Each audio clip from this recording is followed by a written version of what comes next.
gotta go. I don't even want to. Yeah, I gotta try that. It's really good. And then this is there's 6 rivers in this box that are purple. While they're waiting. Ice cream. That's 3 or 4 different kinds. Oh wow! You know what is it? All right. How's everybody doing? Thanks so much for coming out. This is great. This is my first time in Eureka, so what a great event to bring me up here for the first time, and I totally understand why everybody lives here. Very, very beautiful drive and beautiful area. It has a really cool vibe to it. I like it up here. So my name is Josh Prigge, and I work for Fetzer Vineyards. I'm the Director of Regenerative Development. Previously the Sustainability Manager, so it was hard enough explaining to everybody what sustainability means. Now I have to explain what regenerative development means. But I'll get into that a little bit at the end of my presentation. But so yeah, I'm going to really just talk about waste specifically. We've been really pioneers in sustainability in the wine industry for decades. We do a lot of great things with renewable energy, with organic wine grape growing, and waste. We've been focusing on waste since 1990, so we have a lot of great success stories that I can share with you and hopefully help you all implement your own zero waste programs.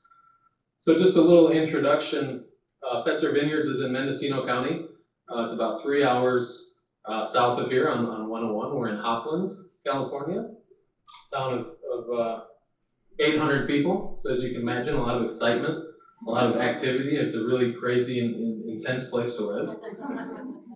But no, it's very, very beautiful. If you're ever down through that area, definitely try some of the wine down there. We have some excellent wine in Mendocino County, so it's a great place to be. Even though I was living in Hawaii before this, I still love it here. I've been here for a year and a half, and it's a very amazing place. So here's a look at our different wines. We have about 11 different brands. Of course, Fetzer being our main brand, sell about 2 million cases of Fetzer wine a year. Our next largest brand is Bonterra. Bonterra, we do about 400,000 to 500,000 cases of that a year. And that's our organic wine. It's made with 100% certified organic grapes. So here's a picture of Barney Fetzer. The company was founded in 1968 in Mendocino County, and we, if you look on the front of our bottles on the Fetzer brand, it says Pioneers in Sustainability, because that's something that's been very important to the company really since our founding in '68. Barney Fetzer's philosophy was that earth-friendly practices produce better grapes, and of course, better grapes produce better wine. So this is something that's really been embedded in the culture of our company for several decades, which makes my job very easy. Being a sustainability professional, a lot of people will say that the hardest thing is you go up against so many walls. There's so many obstacles to getting the things done that you want, and because we have that culture in place with sustainability being in our DNA, it's really great for me. But it's allowed us to achieve a lot of firsts in the wine industry and really lead the way for sustainability in the industry. And the first kind of major commitment or demonstration of our commitment was organic wine grape growing. So in the early 1980s, we had an organic garden down there in Hopland, and the winemakers were really impressed with the quality of the fruit that was growing in our garden. So they thought, let's try this in the vineyards. So they started growing a small lot of organic vineyards. And again, they were very impressed with the quality. And then they just expanded. And now we have 960 acres of organic certified grapes in Mendocino County. That makes us the largest organic wine grape grower in the US, certified by CCOF. We also have 260 acres that are biodynamic certified. Did you have a question? Oh, okay. And feel free to, if you have a question anytime, please raise your hand. Totally keep this informal. I love answering questions, and input from the audience is great, so feel free. So in 1990, that's when we kind of, after about 6-7 years of organic wine grape growing, they thought, let's bring these sustainable. Where else can we reduce our impact? What else can we do in our winery, in our administration buildings, in our production buildings? How else can we reduce our impact? So the first thing was waste, and that's what we started in 1990. We began tracking and reducing our waste. So we performed waste audits and tried to figure out how much waste we're sending to the landfill, how much waste are we recycling, where can we make reductions. And over many years, since 1990, we've been able to reduce our waste by over 97%, while doubling production. So we pretty much doubled the size of what we were producing, at the same time reducing our waste by 97%.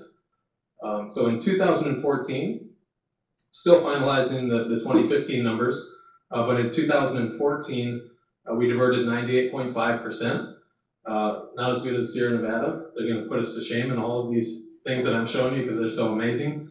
But through all of our vineyards, our production buildings, our administration buildings, our winery, all those materials either recycled, composted, or reused in some way. So that's what allowed us to. Can you guys see the screen? Okay. Maybe the letters aren't very easy to read, but okay, I can change that. But that all led to over $700,000 in savings in 2014. And again, thank the U.S. Zero Waste Business Council, because we weren't even really tracking that before. We didn't look into how much this is saving us. We had some numbers on the materials that we're recycling and the revenue that we're bringing in from that, but we didn't really take an in-depth look at what are all these practices saving us from landfill fees and through reusing these materials. So $700,000 is a lot. And the year before that, in 2013, we diverted about 97.6% of our waste, and we were saving just over $400,000. So less than 1% of an increase in our diversion, we saved over $300,000. So you can see these incremental increases in recycling and reusing and things like that can really save a lot of money. It really adds up. So that allowed us to become the first zero waste certified wine company in the world back in 2014. We received the platinum level certification as well. So now I'll just talk about kind of the different things that we're doing. Number one is really tracking. So that, there's a saying, you can't manage what you don't measure. So that's extremely important for anybody who's starting out a zero waste program is first tracking all these different materials. Performing these waste audits, very important, but also working with your vendors who are picking up your trash, picking up your recycling, and making sure that there's some way that you're able to get that data on how much of your waste is being diverted. So we have all these different categories here. My vision must just be terrible. Can you guys read the letters up here? So we have our diversion, how much we're sending to the landfill through our vineyards, how much we're sending to our landfill from our winery, all of our recycled materials, our PET, our cardboard and glass, scrap metal, mixed stream recycling, all these different things. We work with our recycling companies to make sure that we have these numbers every month.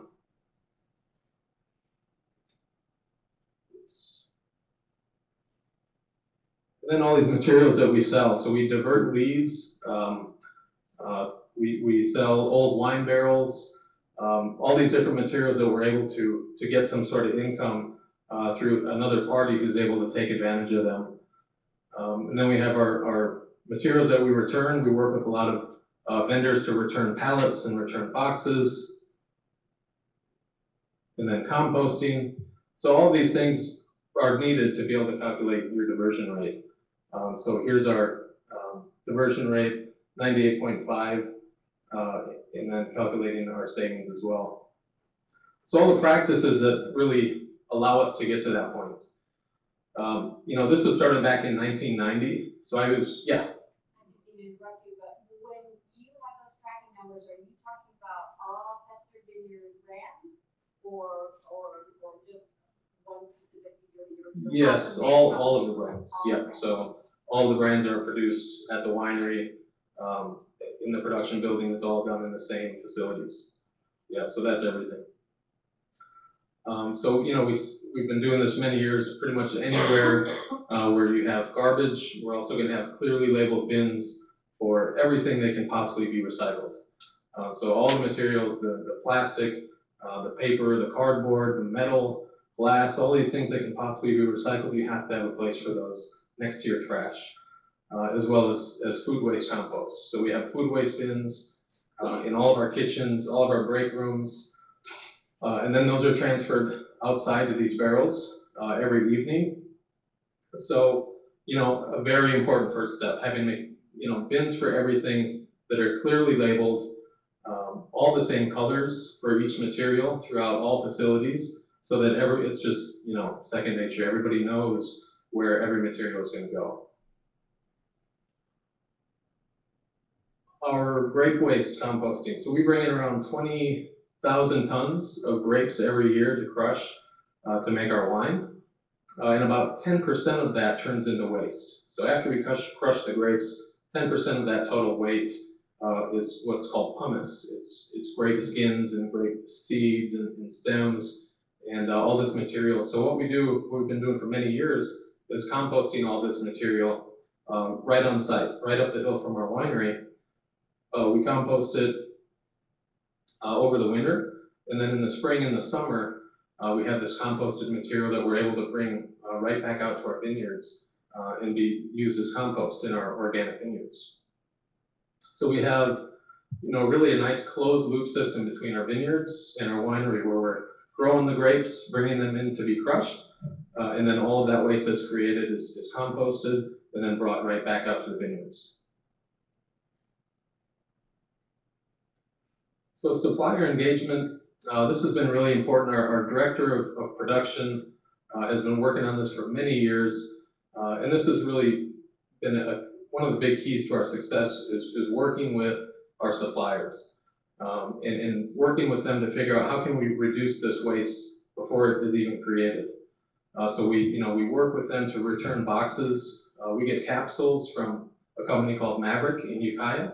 And we break down all those boxes and we ship them right back to the company, and they reuse those over and over again. All of the pallets that we get, the pallets that we receive with our glass, we ship all those pallets back to our vendor to be used over. Rubber bands, we ship back to a company. We reduce the size of trays that certain products are delivered in.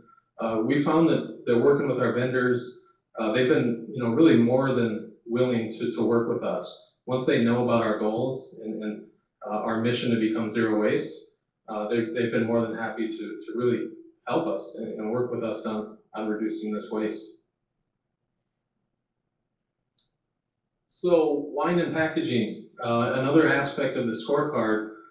This might not be a part of the diversion rate at the end of the day, but it's an important part of the waste that you contribute to the world. So this is something that is on the scorecard. It's how would you manage waste in your packaging and how do you help reduce that? So we've gone over to we switched to a lot of kegs with our Bonterra brand. So we have now two brands, Bonterra Merlot and Bonterra Sauvignon Blanc, where we're delivering in kegs to a lot of, we're switching over, we're seeing a lot of restaurants using wine kegs now, so that, of course, is going to reduce a lot of waste at the end of the day. Our packaging on our Fetzer brand. We did a rebranding a couple years ago, and you can really see the size of these labels has really decreased quite a bit. So again, reducing the materials that we need to use for packaging. End of the day, if those bottles don't get recycled, that's at the end of the day going to reduce the amount of waste that we contribute to. So employee engagement, this has been really the reason why we're so successful, because sustainability is embedded in the culture. Our employees every day are looking for ways to contribute. They're looking for ways to reduce their impact. So we have what's called the E3 team. They meet once a month. It's employees from every department in the company who meet once a month, and they come up with ways to reduce our impact. And a lot of that is waste. So they do waste audits. They're the ones who started the food waste composting. They came up with diverting our lees, which is the yeast residue from the winemaking. So engaged workforce is extremely important. We have them. We have had them build an employee garden last year. They also do a newsletter. So it's a newsletter completely created by employees, designed by employees to communicate, our waste diversion, to communicate our energy use, to communicate sustainability at the company. And we have what's called the Patrick Healy Award. This is really the waste champion at Fetzer Vineyards. He started the waste tracking in 1990. He was really the champion of our zero waste program. He ended up passing away, so we created the Patrick Healy Award. Every year, an employee or a group of employees who come up with the best sustainability initiative that reduces our environmental impact get nominated for this award. And then we have a big award ceremony, and they get a bunch of prizes. So everybody is always looking for ways to get nominated for that. Many Earth Day programs, but we feel that